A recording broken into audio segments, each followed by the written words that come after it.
ऐकतोयस मित्रा? ही नुसती वाऱ्याची झुळूक नाही, ही आहे त्या सह्याद्रीची आर्त हाक, त्या मातीची कहाणी जिथे प्रत्येक दगडात शिवतेज सामावले आहे. अशा एका किल्ल्याची गाथा ज्याने स्वराज्याची पहिली पहाट अनुभवली. कडाडला सह्याद्री, घुमली गर्जना शिवरायांची, काळजाला थरकाप सुटावा अशी ही गाथा स्वराज्याच्या दगदगत्या इतिहासाची. ज्याच्या शिखराला भिडते आभाळ आणि कड्याला धडकते वादळ, तो म्हणजे राजगड, महाराष्ट्राच्या अस्मितेचा दैदिप्यमान देव्हाळा. मित्रांनो, आज आपण ज्या राजगडाला पाहतो तो असा नव्हता. एकेकाळी तो मुरुंब देवाचा डोंगर म्हणून ओळखला जायचा, एक साधासुद्धा डोंगर. पण नियतीनं त्याच्यासाठी काहीतरी वेगळंच लिहून ठेवलं होतं. 1646चं साल उजाडलं. महाराजांनी तोरणा जिंकला आणि तिथे त्यांना एक गुप्त खजिना मिळाला, सुवर्ण मोहरांचा ढिगाराच. त्या काळी कुणी असता तर तो खजिना स्वतःसाठी वापरला असता, पण माझा राजा वेगळा होता. तो खजिना त्यांनी स्वराज्यासाठी वापरला. त्या मोहरांनी या मुरुंबदेवाच्या डोंगराला एक श्वास दिला, एक स्वप्न, एक ओळख दिली. आणि या सामान्य डोंगराचे रूपांतर झाले महाराष्ट्राच्या पहिल्या अभेद्य राजधानीत, राजगडात. राजगडाबद्दल काय बोलावं? राजगडाबद्दल बोलायचंच झालं तर तुम्हाला माहिती आहे, या किल्ल्याचा घेर तब्बल 40 किलोमीटरचा आहे. 350 वर्षानंतरही त्याची तटबंदी जशीच्या तशी उभी आहे. प्रत्येक दगडात महाराजांची दूरदृष्टी आणि मावळ्यांचं रक्त सामावलं आहे. या दुर्गराजाचे 3 शक्तिशाली हात आहेत. याच्या 3 माच्या, प्रत्येक माची एक वेगळी कथा सांगते, एक वेगळे रहस्य उलगडते. संजीवनी माचीचा 2.5 किलोमीटरचा हा संरक्षक ढाला.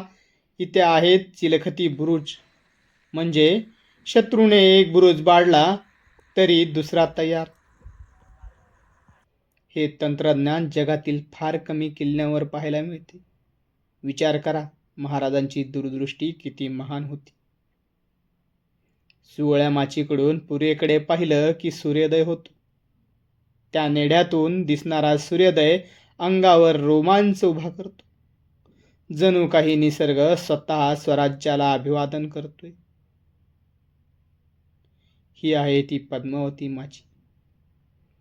ही होती स्वराज्याची राजधानी, जिथे महाराजांचा राजवाडा, सदर, दारुगोळ्यांची कोठारे होती. याच मातीतून स्वराज्याचे प्रत्येक धोरण ठरले, प्रत्येक निर्णय घेतला गेला. म्हणूनच म्हणतात, तटबंदीची ही चिलखती अंगे आजही लढण्यास सज्ज आहेत. इथल्या प्रत्येक मातीच्या कणात श्वासांचे गुंजन आजही घुमत आहे. या राजगडाने फक्त बांधणीच पाहिली नाही, तर स्वराज्याचे अनेक चढउतार अनुभवले. अनेक थरारक क्षणांचा तो साक्षीदार आहे. जेव्हा 1659 साली अफजल खानाचा वध झाला, तेव्हा खानाचे मुंडके याच गडावर आणले गेले आणि महादरवाजाच्या पायरीखाली गाडले गेले. तेव्हा स्वराज्याच्या विजयाचा पहिला हुंकार या गडाने ऐकला. आजही ती पायरी खानाच्या गर्वाचा आणि महाराजांच्या शौर्याचा इतिहास सांगते. 1665चा पुरंदरचा तह आठवतोय.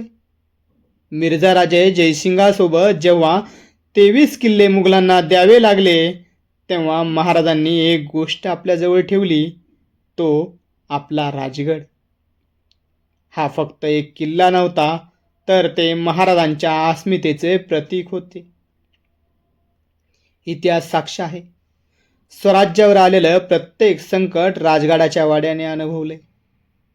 एकदा जिजाऊ महासाहेबांनी राजगडाच्या गच्चीवरून समोरचा कोंढाणा पाहिला आणि महाराजांना सांगितलं, शिवबा, तो किल्ला स्वराज्यात हवा.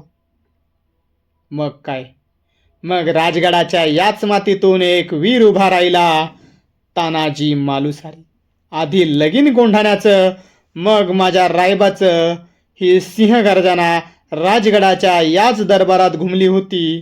तानाजी गेले, पण राजगडावरून निघालेली ती मोहीम फत्ते झाली आणि स्वराज्याला सिंहगड मिळाला. आजही राजगडावरून सिंहगडाकडे पाहिलं की त्या बलिदानाची आठवण येते.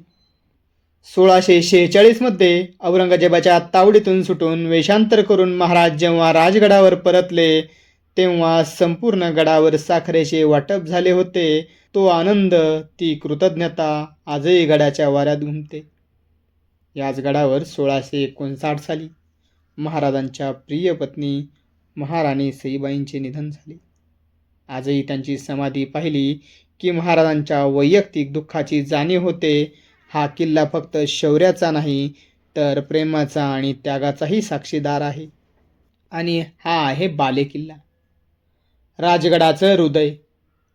इथून पाहिलं की दूरवर पसरलेलं अथांग स्वराज्य दिसतं. तोरणा, सिंहगड, लोहगड सारे किल्ले जणू या दुर्गराजाला सलाम करतात. 1670 मध्ये राजधानी रायगडावर हलवेपर्यंत या राजगडाने स्वराज्याचे पालकत्व स्वीकारले. तोपर्यंत हाच होता हिंदवी स्वराज्याचा आरसा. म्हणूनच म्हणतात, बालेकिल्ल्याची ही उंची शिवरायांच्या ध्येयासारखी अथांग आहे. इथून दिसणारे स्वराज्य हेच तर प्रत्येक मावळ्याचे भाग्य आहे. आणि म्हणूनच प्रत्येक मराठी माणसाच्या मनात एकच इच्छा असते, दगड झालो तर सह्याद्रीचा होईन, दगड झालो तर सह्याद्रीचा होईन, माती झालो तर शिवरायांच्या चरणाची होईन, आणि पुन्हा जन्म मिळालाच तर राजगडाच्या मावळ्याचाच होईन. जय जिजाऊ, जय शिवराय.